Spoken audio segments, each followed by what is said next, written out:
Mr. Speaker, I rise today to honor the life of Commander Seth Anthony Stone, a native Texan, a devout Christian, and a true American hero who left us far too early on September the 30th, 2017, at the age of 41 years old. Twice the recipient of the Silver Star Medal, our nation's third highest combat award, Seth was among the most highly decorated U.S. Navy SEALs. As a SEAL platoon commander in Iraq during the Battle of Ramadi in 2006, he served alongside my son, Leif Babin, as they led some of the toughest sustained urban combat operations in the history of the SEAL teams. Seth was a storied and an exceptional combat leader that helped turn the tide for America in two of the most pivotal battles of the Iraq War.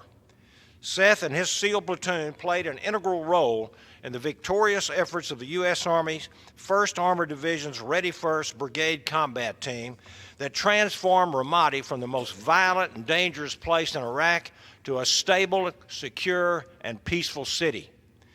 In more than 6 months of continuous urban combat, a number of his SEALs were wounded and killed in action, including Master-at-Arms Second Class Michael Mansour, when he dove onto a grenade to save 3 of his SEAL teammates next to him.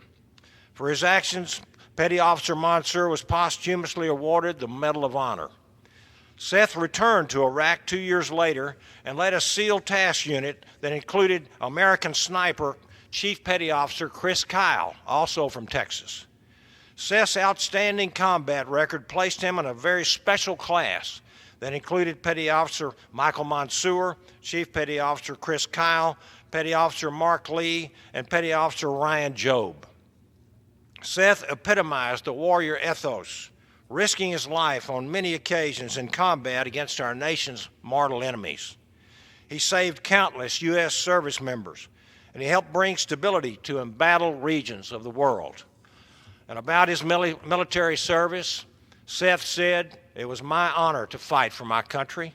The best life is one lived as a sacrifice for others. I love my country, and I love the teams. That is what drove me to fight so hard for America while wearing the SEAL Trident. At the same time, I did not really consider myself to be a SEAL, but rather a soldier for the Lord." In everything he did, and throughout his life, he served the Lord from a place of deep faith. He was a very special person.